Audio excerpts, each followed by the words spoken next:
Halo pemirsa, peristiwa memilukan terjadi di Tangerang, Banten. Gadis berusia 16 tahun tewas setelah diperkosa 7 pria yang baru 1 minggu dikenalnya lewat media sosial.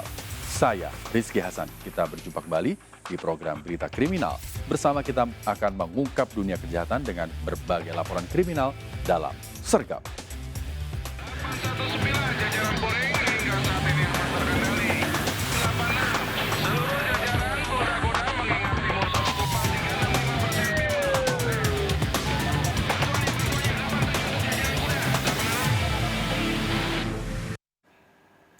Pemirsa, tembakan mewarnai penangkapan pelaku perampokan sadis dan untuk mengelabui aparat, pelaku sempat bersembunyi di dalam sumur.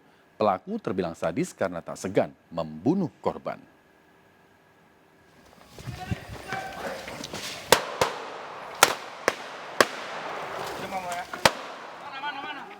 Polisi melepas tembakan peringatan saat mengejar perampok sadis yang hendak kabur. Saat penggerbegan di rumah pelaku di Kampung Uwai Serdang, Mesuji, Lampung Tengah.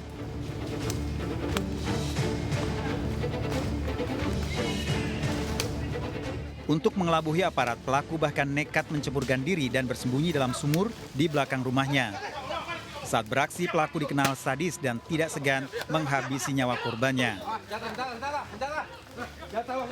5 menit kami lakukan pencarian, tiba-tiba pelaku muncul di dalam sumur di belakang rumah pelaku tersebut. Jarak antara rumah pelaku dengan sumur kurang lebih 40 meter. Pelaku muncul karena kehabisan napas, sehingga langsung kami lakukan penangkapan dan kami bawa ke Polres untuk dilakukan proses hukum. Tersangka terancam hukuman 12 tahun penjara. Dari Mesuji, Lampung, Roy Parleoli, iNews melaporkan.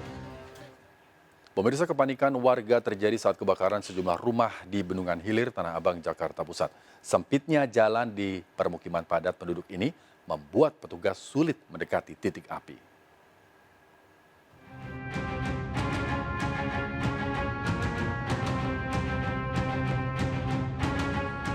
Warga yang panik berupaya memadamkan kobaran api yang membakar sejumlah rumah di Jalan Penjernihan Dalam, Bendungan Hilir, Tanah Abang, Jakarta Pusat.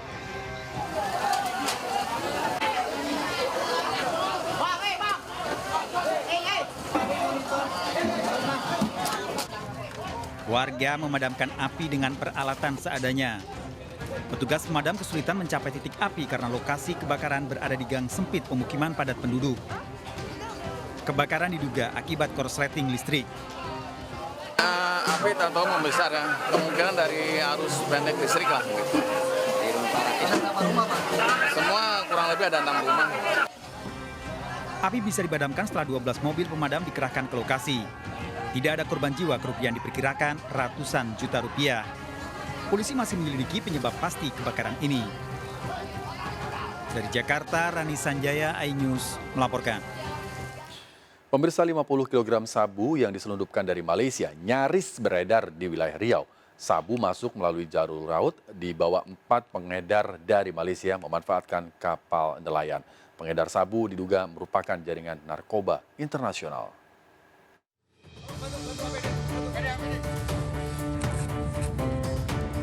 Petugas BNN menghentikan sebuah mobil yang sedang melintas di Jalan Pahlawan, Bagan Siapi-Api, Riau. Saat digeledah, di dalam mobil ditemukan 20 kg narkotika jenis sabu dalam karung plastik. Petugas juga menangkap 2 tersangka.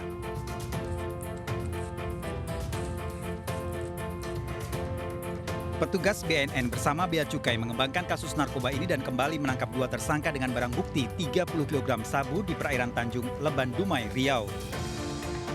Total sabu seberat 50 kg siap edar itu diselundupkan melalui jalur laut menggunakan kapal nelayan dari Malaysia.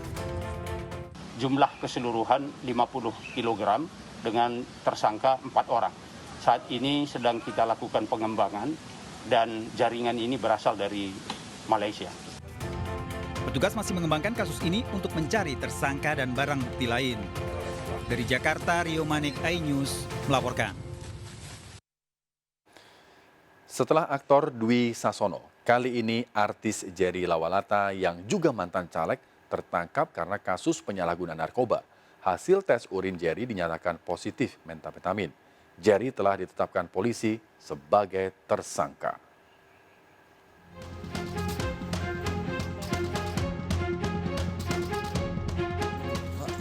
Artis Jerry Lawalata resmi ditetapkan polisi sebagai tersangka dalam kasus dugaan penyalahgunaan narkoba. Tersangka Jerry yang juga mantan caleg ini ditangkap di kantornya di kawasan Kelapa Gading, Jakarta Utara. Saat penangkapan, polisi menemukan barang bukti berupa sabu.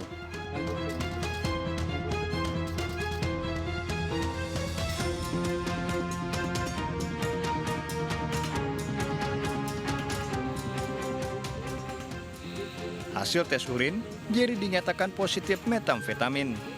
Polisi belum memberikan keterangan resmi terkait kasus ini, termasuk barang buktinya. Kasus penyalahgunaan narkoba sebelumnya juga menjerat aktor Dwi Sasono. Barang bukti berupa ganja disembunyikan Dwi Sasono di atas lemari di kamar rumahnya. Dari Jakarta, Vendra Kurniawan, iNews melaporkan. Seorang anggota polisi menjadi korban penganiayaan di rumahnya hingga mengalami 9 luka tusukan di tubuhnya. Korban yang bertugas di Mapolrestabes Palembang didapati tergeletak bersimbah darah. Di lokasi, polisi mengamankan senjata airsoft gun diduga milik pelaku.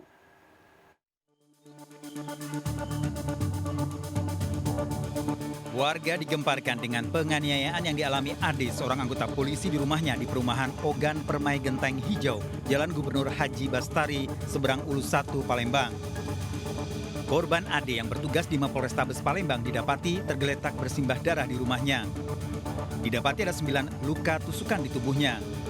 Polisi yang melakukan olah tempat kejadian perkara memperkirakan pelaku penganiayaan lebih dari 1 orang. Korban dianiaya dengan senjata tajam saat sedang tertidur di depan TV pukul 3 dini hari. Korban saat ini dalam perawatan intensif di Rumah Sakit Bari. Penganiayaan diketahui warga setelah korban berteriak minta tolong.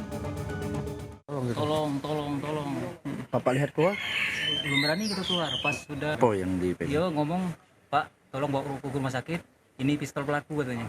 Taruhnya di sini pistol. Di bawah, Pak ya? Taruh pistol pelaku. Itu barang bukti katanya. Apa, Pak? Dirampok mau?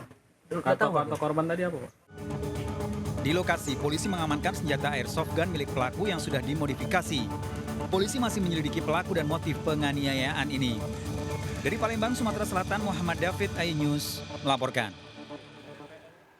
Kasus kekerasan dalam rumah tangga memakan korban jiwa di Tangerang, Banten. Diduga kuat ayah membunuh 2 anak kandungnya, kemudian tewas bunuh diri. Pembunuhan terjadi setelah pelaku cekcok dengan istrinya sejak pertengahan bulan puasa lalu. Pelaku kerap mengancam sang istri.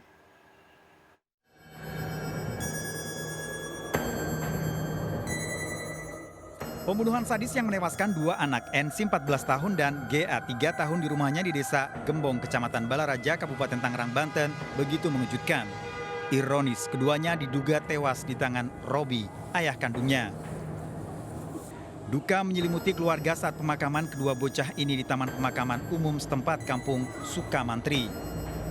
Lala, ibu kandung korban, histeris mengetahui 2 buah hatinya tewas di tangan suaminya. Sang ayah yang diduga bunuh diri usai menghabisi nyawa kedua anaknya dimakamkan di kawasan Oleng, Balaraja. Keluarga tak menyangka percekcokan antara Robi dan istrinya berakhir tragis. Kan saya tuh dugaan saya mah kan bersatu aja, jadi cekcok-cekcoknya di rumahnya dia sendiri gitu. Jadi dia kesini itu udah lama, kesini jam 9 malam Rebo tuh.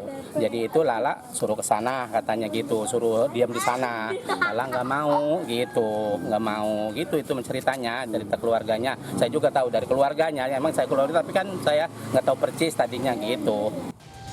Usai otopsi dan pemeriksaan saksi, polisi memastikan kedua bocah tewas dibunuh ayah kandungnya.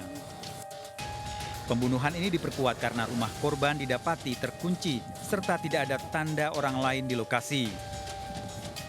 Pembunuhan dipicu percekcokan pasutri ini sejak pertengahan bulan puasa lalu hingga membuat Lala pergi mengungsi ke rumah orang tuanya. Sejak pertengahan puasa itu, istri korban meninggalkan rumahnya sehingga di rumah ini hanya tinggal saudara R, korban, dan 2 anaknya. Beberapa jam sebelum kejadian, jam 22, terjadi cekcok mulut lagi antara korban dengan istrinya. Dan pada saat cekcok itu pun, korban kembali mengancam istri korban, mengancam akan melakukan pembunuhan, dan juga mengatakan kamu akan menyesal karena tidak akan bertemu dengan anak-anak lagi. Kasus pembunuhan ini terungkap setelah warga mendengar suara ledakan di sekitar rumah korban. Jasad Robi didapati dalam kondisi tergantung, sementara NC 14 tahun tergeletak di tempat tidur dengan leher terikat tali. Sedangkan GA 3 tahun ditemukan di kamar mandi. Dari Kabupaten Tangerang, Banten, Aima Rani, iNews melaporkan. Pemirsa, kasus pembunuhan yang dilakukan Zuraida Hanum terhadap suaminya Hakim Pengadilan Negeri Medan, Sumatera Utara sempat menyita perhatian publik. Zuraida yang merupakan otak pembunuhan suaminya dituntut hukuman seumur hidup. Pria selingkuhan Zuraida serta adiknya juga dituntut hukuman seumur hidup karena terlibat membunuh dan membuang mayat korban.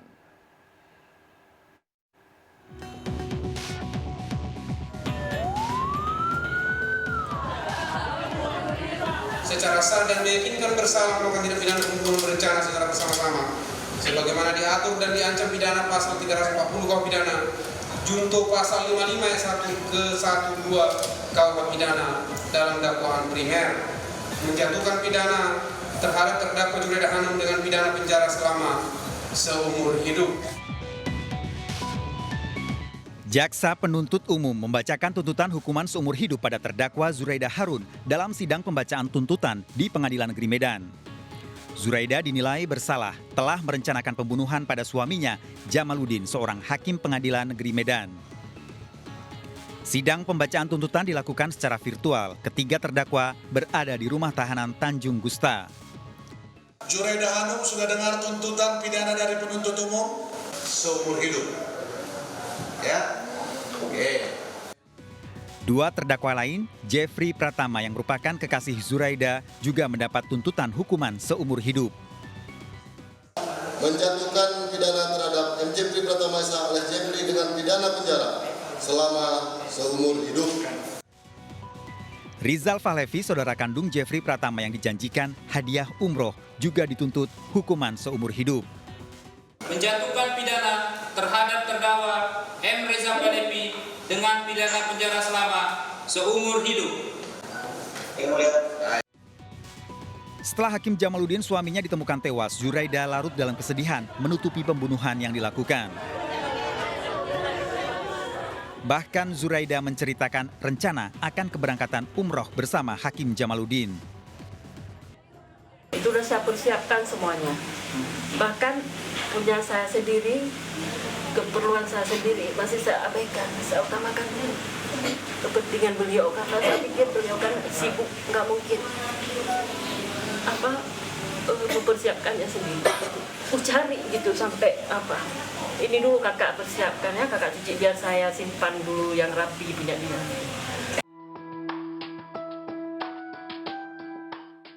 Namun sandiwara Zuraida, istri kedua Hakim Jamaluddin, kemudian terungkap sebagai otak pembunuhan suaminya. 40 hari setelah kematian Hakim Jamaluddin, polisi menangkap Zuraida bersama Jeffrey Pratama dan Reza Fahlevi yang terlibat pembunuhan Hakim Jamaluddin. Terungkapnya pembunuhan berawal dari temuan mayat Hakim Jamaluddin dalam mobil di jurang perkebunan sawit desa Nom Bintang, Kuta Limbaru, Deli Serdang. Korban ditemukan duduk di bagian tengah mobil, mengenakan pakaian olahraga. Pembunuhan dilakukan terencana dan seolah-olah Zuraida tidak terlibat. Sebelum melakukan pembunuhan, Zuraida menjemput Jeffrey dan Reza dengan mobilnya di Pasar Johor Medan, dibawa ke rumahnya dan langsung disembunyikan di lantai 3 rumah. Jamaluddin pulang dan tidur di kamar bersama Zuraida dan putrinya yang berusia 7 tahun. Pembunuhan dilakukan dini hari, dilakukan Reza, Jeffrey, dan Zuraida sambil berupaya menenangkan putrinya yang terbangun. Sebelum mayat dibuang, sempat diganti dengan pakaian olahraga, kemudian dibuang di tepi jurang perkebunan sawit. Jeffrey membiarkan mobil dalam kondisi mesin hidup. Meski CCTV di rumah korban tidak aktif, namun perjalanan mobil yang mengangkut mayat Jamaluddin terekam kamera pengintai di sejumlah tempat dari kota Medan yang mengarah di Kuta Limbaru. Zuraida berdalih nekat membunuh suaminya karena menduga korban memiliki wanita idaman lain dan sering melakukan tindak kekerasan. Sidang akan kembali dilanjutkan minggu depan dengan agenda pembelaan dari para terdakwa. Dari Medan, Sumatera Utara, Ahmad Ridwan Nasution, iNews melaporkan.